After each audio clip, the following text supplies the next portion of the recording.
बिस्मिल्लाहिर्रहमानिर्रहीम। देखते हो सुनते कानो आपको वीडियो शाजी का सलाम। कोई बड़ा मौका हो, डिश बड़ी ना हो तो ये हो नहीं सकता।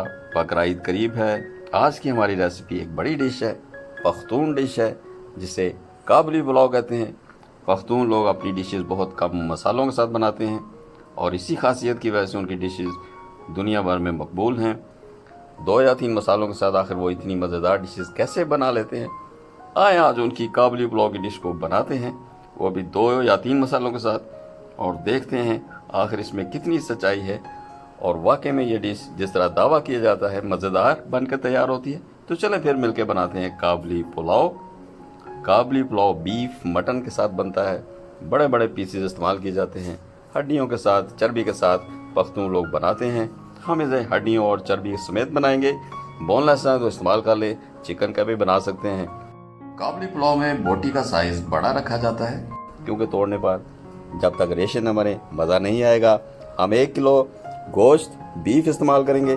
मर्जी है आपकी गोश्त की क्वांटिटी या तो बढ़ा लें या कम कर लें। काबली पुलाव मेवों के साथ बनता है, इसलिए हम 250 ग्राम किशमिश को धो लेंगे। 250 ग्राम बादाम को बीच में से कटिंग कर लेंगे।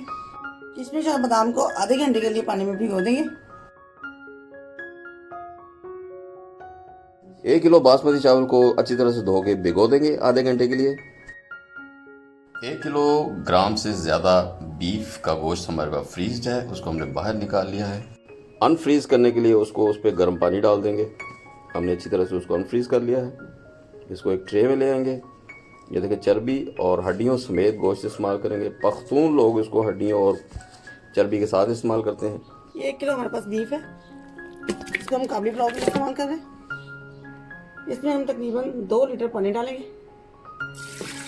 जिसमें हमने यखनी बनानी है। गोश्त को जल्दी गलाने के लिए हम कुकर का इस्तेमाल करेंगे। ये 1.5 टीस्पून मेरे पास नमक है जो हम इसमें डाल देंगे। 1 टेबलस्पून जीरा डाल देंगे।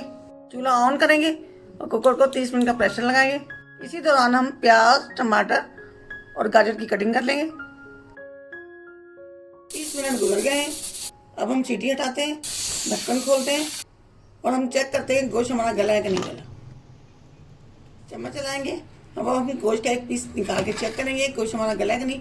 हमने चेक किया है, गोश्त अभी नहीं गला है। अभी इसको 15 मिनट के लिए मजीद प्रेशर लगाएंगे। 15 मिनट गुजर गए हैं। अब प्रेशर रिलीज करते हैं, ढक्कन हटाते हैं, चम्मच चलाएंगे और एक पीस को हम बाहर निकाल के चेक करेंगे। गोश्त हमारा माशाल्लाह से बहुत ज़बरदस्त गल गया है। पैन ले लेंगे, इसमें हम 4 टेबलस्पून ऑयल डाल लेंगे। फ्लेम हम ऑन कर लेंगे। 2 अदद बड़े साइज के प्याज जिन्हें हमने बारीक काट लिया है ताकि वो अच्छी तरह से फ्राई हो सकें, शामिल कर देंगे। प्याज को हमने लाइट ब्राउन करना है। कोशिश करनी है कि ये डार्क ब्राउन ना हो। अगर डार्क ब्राउन हो गया तो पुलाव की जो रंगत है वो चेंज हो जाएगी। तो हमने इसको लाइट ब्राउन होने तक ही फ्राई करना है। प्याज हमारा लाइट ब्राउन हो गया है। अब इसमें हम टमाटर डालेंगे। अब मैं इसमें टमाटर डालने लगी। इसको भी हम अच्छी तरह से भून लेंगे टमाटर और उस वक्त तक भूनेंगे जब तक ये गल ना जाए। टमाटरों को हम अच्छी तरह से इसमें गला लेंगे। हमारे प्याज भी नरम हो गए हैं, वो भी अच्छी तरह से हमारा मसाला भून जाएगा। फिर हम इसमें गोश्त डाल देंगे। जब ये अच्छी तरह से सारी दोनों चीज़ें यकजा हो जाएगी तो फिर इसमें हम गोश्त डाल के भून लेंगे। पानी की जगह मैं इसमें थोड़ी सी चटनी इस्तेमाल कर रही हूँ ताकि हमारे प्याज और टमाटर अच्छी तरह से गल जाए। पख्तून लोग अपनी डिशेस में टमाटर का कसरत से इस्तेमाल करते हैं, इसलिए उनकी डिशेस में टमाटर हमें नज़र आते हैं। अब हम यखनी को छान लेंगे और गोश्त को अलग कर लेंगे। अच्छा जी, गोश्त अलग हो गया है, यखनी भी अलग हो गई। यखनी पक पक के आधी रह गई है। यखनी को बढ़ाने का तरीका आगे चल के वीडियो में बताते हैं। प्याज और टमाटर अच्छी तरह से गल गए। अब इसमें मैं गोश्त डाल के उसको भून लूँगी। अच्छी तरह से हम प्याज और टमाटरों को गोश्त के साथ भून लेंगे। तो इसको 15 मिनट के लिए भून लेंगे गोश्त को, क्योंकि हमने इसको फ्राई नहीं किया हुआ था, इसलिए गोश्त को हम पानी जो गल गया हुआ गोश्त, इसको हमने अच्छी तरह से भून लेना है। अब हम 15 मिनट के लिए मीडियम फ्लेम पे गोश्त की खूब अच्छी तरह से भुनाई करेंगे। गोश्त हमारा भून गया है, प्याज और टमाटर से अच्छी तरह से भून गए, मिक्स हो गए। अब इसमें हम डालेंगे यखनी। शादी, आपने शुरू में 2 लीटर पानी डाला था यखनी बनाने के लिए, जो कि पक पक के आधा रह गया था 1 लीटर के करीब। अब आप इसको बढ़ाने का क्या जुगाड़ लगाओगे कि आपकी यखनी दोबारा से 2 लीटर हो जाए? हमें 1 किलो चावल के लिए कम से कम 2 लीटर यखनी दरकार है। हमारे पास जो पक के बची है वो 1 लीटर है। अब हम ऐसा करेंगे कि हम 1 लीटर पानी को बॉयल कर लेंगे और इस यखनी को 2 लीटर में तब्दील कर देंगे।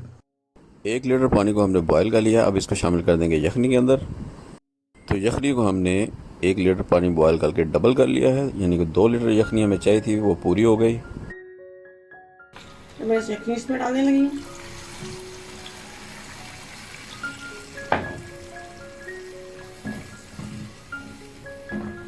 जैसे ये बॉयल होगा तो इसमें हम चावल डाल देंगे। ढक्कन लगाएंगे और आंच को हाई कर देंगे। तो देखें यखनी बॉयल होना शुरू हो गई है। अब हम ढक्कन हटाएंगे और सबसे पहले हम नमक चेक करेंगे। अगर नमक डालने की ज़रूरत होगी तो डालेंगे, नहीं तो रहने देंगे। हमने नमक चेक कर लिया है। नमक जो हमने 1.5 टीस्पून डाला था वो 1 किलो के लिए हमारे जायके के मुताबिक काफ़ी है। नमक का इस्तेमाल तमाम लोग अपने जायके के मुताबिक करें। 1 किलो चावल हमने आधे घंटे के लिए भिगोए थे।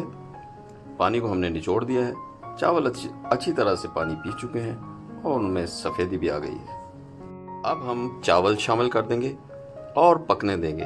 आंच मीडियम टू हाई कर लेंगे। थोड़ा चम्मच चला देंगे।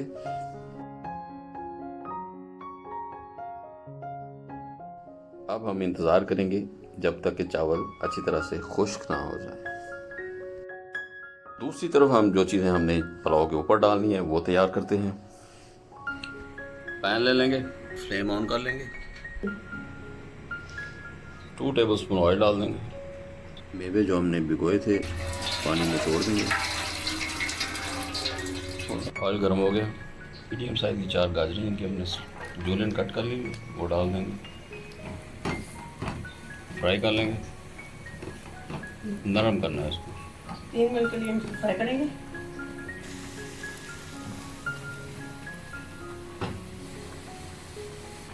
जो हमने यखनी डाली थी वो काफ़ी हद तक ड्राई हो गई है।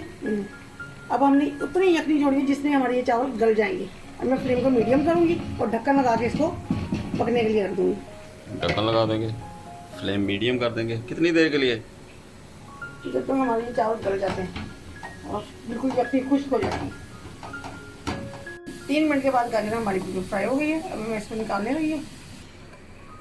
जी, गाजर फ्राई हो गई। किशमिश और बादाम को हमने कुछ देर के लिए भिगोया था, उसका पानी निकाल दिया है। ऑयल हम वही इस्तेमाल करेंगे जिसमें हमने गाजरें फ्राई की हैं। 1 मिनट के लिए हम इन दोनों चीज़ों को फ्राई कर लेंगे। हमने इसका फ्लेवर देना है। जी, किशमिश और बादाम भी फ्राई हो गए, गाजर भी फ्राई हो गई। हमारी बेहतरीन टॉपिंग बन के तैयार हो गई है। अब हम चावल चेक करते हैं। चावलों ने यखनी जज़ब कर ली है और दम के लिए तैयार हो गए हैं। चावल हमारे गल गए। जब हमारे ये थोड़ा सा सोगी होगा तो हम ऊपर गाजरें और किशमिश डाल देंगे। देखिए इस तरह का सोगी होना चाहिए, क्योंकि हमने अभी गाजर और किशमिश डाल के फिर दोबारा इसको दम पे लगा देंगे। काबुली पुलाव में जो सब्ज़ी इस्तेमाल होती है वो है चाइना गाजर, जिसे हमने अच्छी तरह से फ्राई कर लिया है। उसकी एक लेयर लगा देंगे। बादाम और किशमिश जो हमने फ्राई किया है उसकी लेयर लगा देंगे। यहाँ पे काजू पिस्ता भी शामिल कर सकते हैं। अब मरहला आ गया है ढक्कन लगाने का। इसको लगाते हैं ढक्कन और 10 मिनट के लिए स्टीमिंग फ्लेम पे, इसको दम वाले फ्लेम पे कुक करते हैं। 10 मिनट गुजर चुके हैं। अब हम इसका ढक्कन हटाएंगे। हर तरफ काबुली पुलाव की खुशबू फैल चुकी है। माशाल्लाह बहुत ज़बरदस्त बन के तैयार हो गया है। अब हम इसको चेक कर लेंगे, इसकी पोजीशन देखेंगे। माशाल्लाह बहुत अच्छी तरह से काबुली पुलाव बन के तैयार हुआ है। एक एक दाना अलग-अलग हमें नज़र आ रहा है। गोश्त बहुत अच्छी तरह से गल चुका है। तो काबुली पुलाव जब बनाते हैं तो वाकई में ही मज़ेदार बनती है। ये डिश कमाल की बनती है। मुख्तसर मसालों से बनती है, 2-3 मसाले इस्तेमाल करके बनती है। उम्मीद है आपको ये बड़ी डिश हमारी जो हमने क्रिएट की है पसंद आएगी। वीडियो अच्छी लगे तो दोस्तों चीज़ों में ज़रूर शेयर कर दें।